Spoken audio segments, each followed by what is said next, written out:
The first presentation is by Dr. Abdulmanim Almari from Al Marifa University in Riyadh, Saudi Arabia. Welcome, Dr. Almari. Thank you all. Thank you very much, Kaya.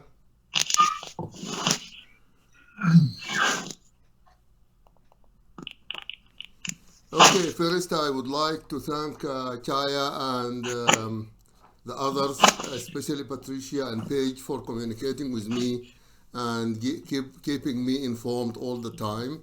I will try to stick to the time allocated for me, especially in the first part. I'm going to go through it very quickly, and then I will spend more time at the end of my talk. I'm going to address three issues. I will start with what driven us to change the way we do things. And then I'm going to delve into the decisions we made based on the drivers. And then I'm going to speak at the end about the project with all the difficulties we are facing. And so I am presenting today seeking help from experienced flippers as you are. Actually, the drivers that led us to try and change the way we do things include, of course, new legislations and standards here and there. We are, by the way, being and are still quite traditional in our approaches, our learning and teaching approaches. So the new legislations and the new standards actually forced us to change. Also, generally speaking, these legislations, these directives and standards emanated from all over the world. For example, the European Qualifications Framework for Lifelong Learning, when we had a look at that, so we were very much interested in going along those directions. Also, we have a new national qualifications framework in Saudi Arabia. Also, that was a driving force for change. And also, there are some standards for program accreditation, new standards for program accreditations issued in 2018. So this is the first driving force, the legislations and the standards. Also, worldwide, people are reviewing the graduate attributes, preparing the graduates for the 21st century.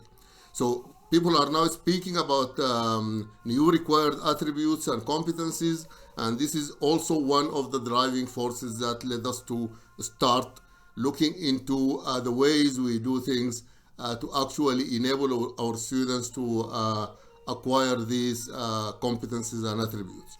For example, you know all about these 21st century attributes, the personal and social learning, the citizenship, entrepreneurship, etc. And also, they are expressed in different ways, but people are now speaking about them more and more. So this is the second driving force. The third one, the learners of today are different from the learners of yesterday. So the new learners, the millennials, now require different types of learning environments and approaches, and this is our third driving force for change. And then the innovative learning approaches and strategies which are used here and there and worldwide, and more reports are coming about their utility and benefits. So these are the forces, including the last one, which is the innovative approaches in teaching and learning. And you all know, of course, about the high impact teaching strategies in the era of education and the different frameworks issued regarding this concept. Also, the review of the multiple intelligences theory and the advent of the universal design for learning, all these issues drove us to listen more carefully to what Einstein said in the past. He said, education is not about learning of facts, it's rather the training of the mind to think. So these forces made us think about what we need to do and we made in the university some sort of decisions to carry out these changes. So what were these decisions? First, we said we agreed that we need to review our attributes and outcomes, learning outcomes of our students. And this is an ongoing project, is still being carried out. But as part of that project, we needed to look into the common core graduate attributes, the general ones especially, and seek learning strategies that will enable our students to acquire these attributes and outcomes. So this is one of the projects we decided to go through. Also, we needed to identify suitable innovative learning approaches to gradually apply in our environment. And then the third decision was because maybe we don't have consultants in the areas we are interested in, we decided to look for consultants and experts to help. And then we decided to prepare and implement initiatives and projects in that direction. So these were our decisions 2 years ago, more than 2 years ago. So the approaches we decided to look deeply into, of course, we examined our environment, and we are traditional, as I said earlier. We are quite traditional. We give lectures, we have practical sessions, but we do not employ student-centered approaches. And also we said we needed to concentrate on classroom active learning strategies. And actually, the flipped classroom methodology was one of the classroom active learning strategies we decided to adopt. And so what is our initiative? Our initiative contains a number of projects.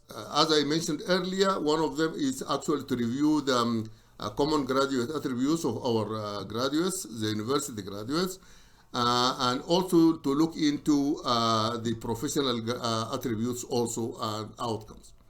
So so we have many projects. Now, the flipped classroom is one of them, and this is the one I'm interested in talking about right now. A gradual integration plan was developed in collaboration with an international expert, and you know who. Let me just take this there.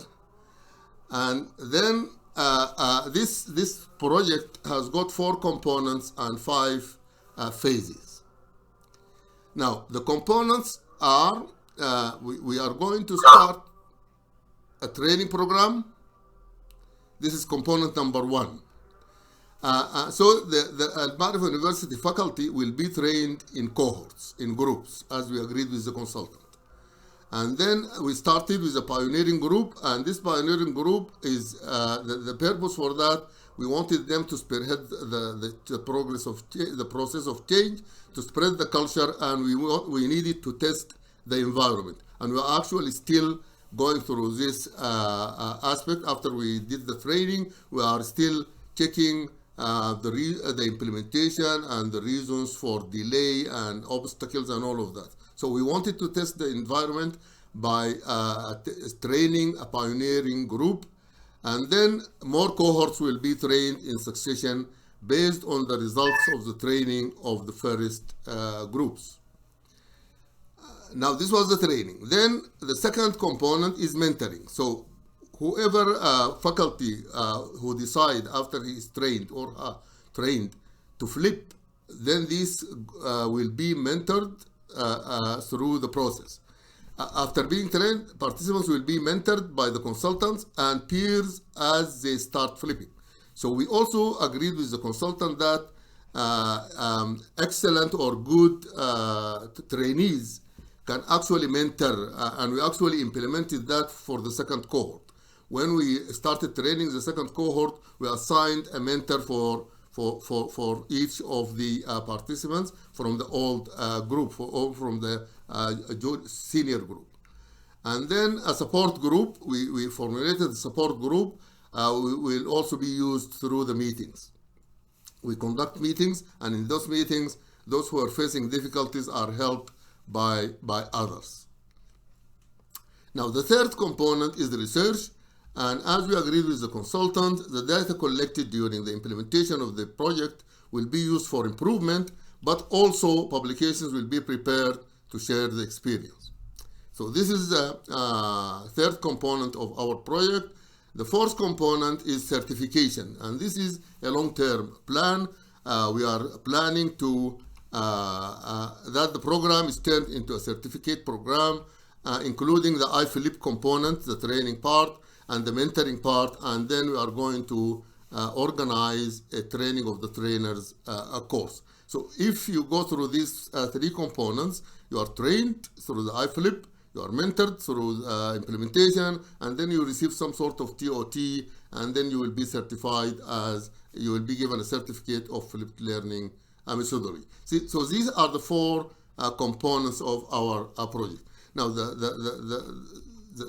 fourth one is the certificate. Now, what are the phases of the project? We conducted a situational analysis and needs assessment to start with. And in that, we used the McKinsey's 7S's model and appreciative inquiry. Actually, we try to, while we are asking people about the environment, we try to introduce in a subtle way the issue of student-centeredness and through that, active learning and the flipped classroom methodology. So we used the appreciative inquiry model and the McKinsey model to investigate the environment and to see is our environment ready for this change or not. So we identified the areas that need special attention. And of course, you know about the 7S's model of McKinsey. We studied the structures, the systems, the strategy, the shared values, the style, the staff, and the skills to try to identify areas that need special attention. And then we used the appreciative inquiry.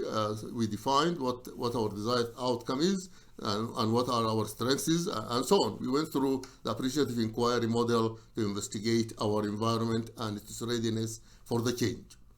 And also, the faculty were classified. We studied the faculty in our university, and we used the Everett Rogers diffusion of innovation model to identify the innovators, the early adopters, and the laggards, and all of that. So we applied the Everett Rogers diffusion of innovation model to classify our faculty, and you probably know more than me about this.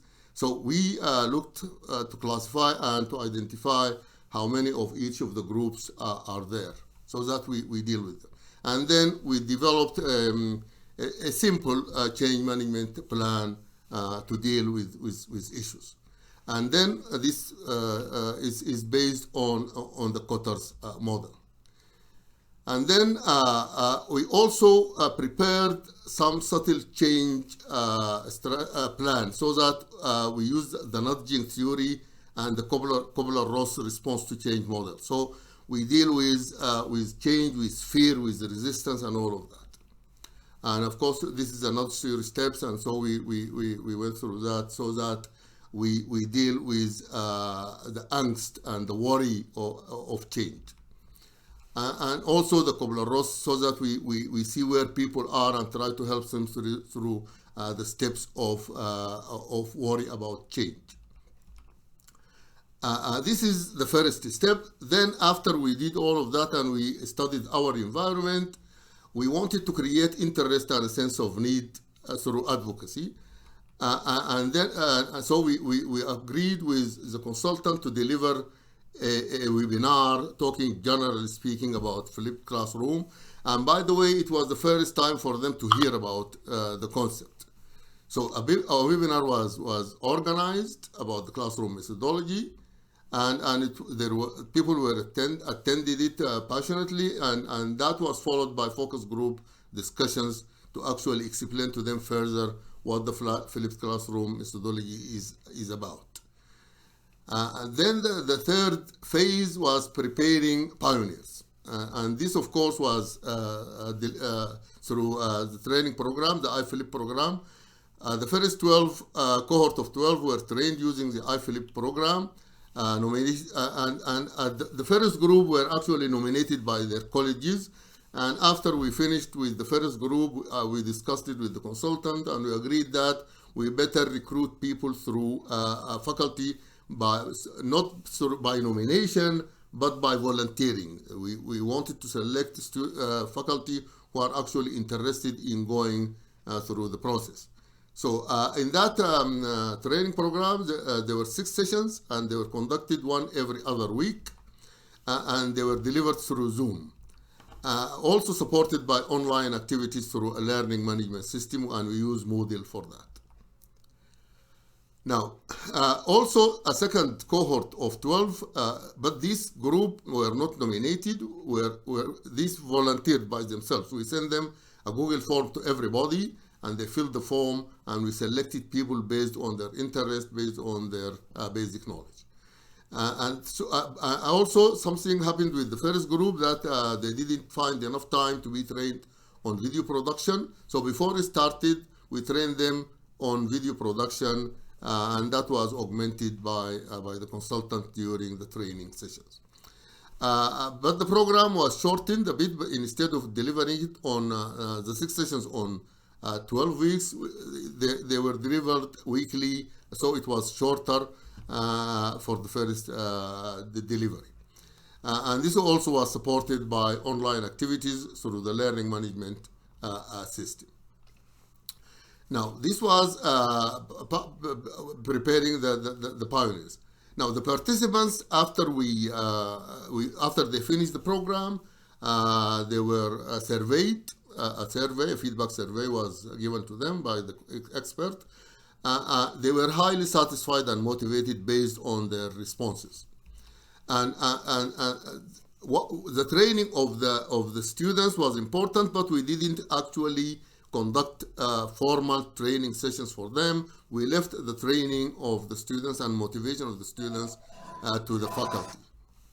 And this is just a shot of the answers of the trainees about how confident they were, about how confident in creating instructional videos, how confident are they in designing pre-classroom, and the results were quite satisfying to us.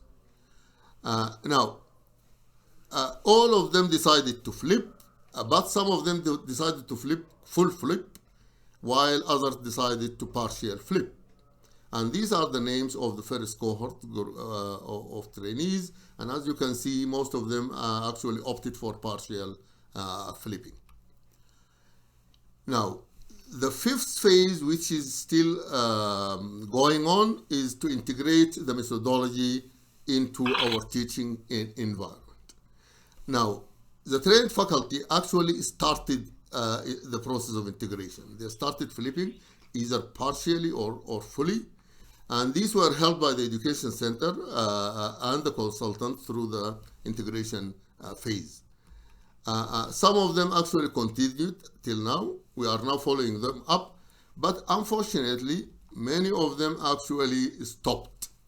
And I will tell you why. Now, during the mentoring and evaluation phase, which is still going on, it's a very important one. I would like to hear from our colleagues on what to do about the issues, the problems that we are facing. So many of them actually went back to traditional teaching, and we asked them, we surveyed, we sent them a survey, why have you stopped? Why have you gone back to traditional teaching? And we listed 3 major issues. Was it the students? Was it resistance from the students? Did the student did not like it? Was it you?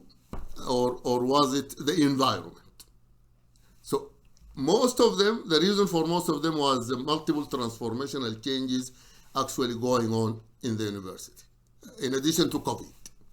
So we had some event in the university. Some of the part of the building actually fell down, and we are still going through the renovation process of the building. We are going through many transformational changes. We are stimulating research. We are going through accreditation. So there are many issues, and the faculty are involved in almost all of them, and this is why they couldn't actually continue with the flipping. So most of them were mentioning these as the major cause for them returning to teaching traditionally.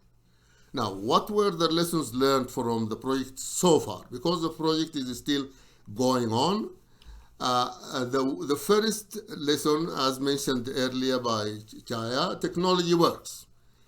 We learned that through experience. So the training was successful, and the actual use of technology for flipping was successful. So we now know that technology works and there is no going back. The second thing, change management is important, very important, because actually we were following them up emotionally speaking, change angst, resistance, and all of these issues. So it is very important to have a change management plan, and this is why in our recommendations and the next slide I will talk about that. Now, the change management plan needs to be updated based on the findings of our evaluation. Now, what is next for us? First of all, because I consider the project frozen now for several reasons. Chaya knows we need to have another group. We are not having that because do we need to go through a third group before having a contract with the consultant? Are we going to change the type of contract? So it is sort of frozen for some time. Now, also, we need to identify the obstacles more clearly, because now we know that these transformational issues in the university are the main reason, but what exactly are the details, are the obstacles. And then we need to review and change our change management plan and update it so that we deal with the issues we identify through the evaluation phase. And then we are going to proceed with the steps. I think I saved you a few minutes. Thank you very much. Thank you very much. That was wonderful. A great way to start our day. So I do have a question, a couple questions for you. And someone asked, have any survey, they're interested in the student outcomes. Have any survey or research been done on the students in a fully flipped classroom? What is their success rate? What is their retention rates? This is being prepared because we only flipped this last semester, only one semester. The flipping was done last semester. They are preparing for this sort of survey, of course, with the help of the consultant. And as I told you, there is some sort of freezing for some time of the project. When we activate the project, that's the first thing to do. That was the first thing we intend to do. Especially, we need to take into consideration the COVID thing. Because are we going to compare it with last year or the year before COVID? So we need to work on that before we can conduct this type of evaluation. Great, wonderful. And then a few people wanted to know why they would flip back after they're doing flipping.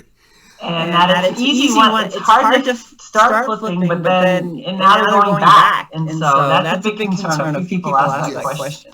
Yes, I mentioned it, that they all explained it, that they are now being made very busy and that it is demanding, somewhat demanding. Because in the past, they just bring their PowerPoint to the classroom and start teaching.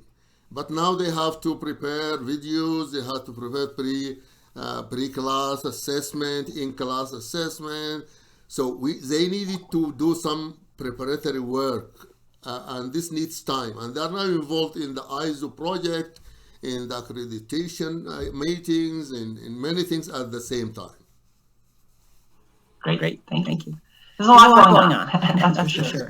And Sharon asked, is innovation in teaching rewarded or incentivized at your university? Yes, thank you very much for that. I think we agreed also with the ex-consultant. I mentioned at the beginning that they are going to be certified, they are going to receive a training and certificate, and that is, I consider it as a reward. But the consultant told me we need to do more, so I convinced the university to actually remunerate them, they actually give them money when they start flipping and when they start attending the training course. So the first 12 we paid 6 of them actually a monetary reward as an incentive. So the next group were more active and more interested, so they wanted to go through the training and to actually flip. That's wonderful. Yeah, that usually works. Yes. For the people that are undecided, it usually helps push them into deciding. Exactly. So I had a question myself about the support groups. I thought it was wonderful because oftentimes you start these brand new things and then you get halfway into it and go, oh, I need some help. Yes. How does this, for our final question, how does the support groups work? Not as we wished, but it did work. We created a WhatsApp group. We called it the Flippers, with both groups together, all the 24 participants in one group, and then some Zoom meetings for Q&A meetings. So they come and say, I started flipping, the student come unprepared, what do I do about that? So we tell them, do this or that. So it was good. It was very good. So WhatsApp group and the Zoom meetings. And how often did you have those meetings? Were they a set time or only when people needed help? How did that work? We wanted them to be frequent. At the beginning, we decided bi-weekly to start with. We couldn't do it because of what I already mentioned earlier, and so it's now a monthly meeting, and it is mainly question and answer. Wonderful. And I also noticed there was a lot of different courses, different types of courses that people were flipping. What year are the students, or are they varied years? Actually, we wanted it to have, I still remember the word the consultant or the expert used. She told me to diversify. Bring juniors and seniors, bring old and young, bring males and females, so we diversify. This is why we selected a group of faculty from different colleges, from different programs, from different levels of teaching, different background experience and so on. And also that is an area for research. We are going to investigate the result of this diversification. That's great. Wonderful.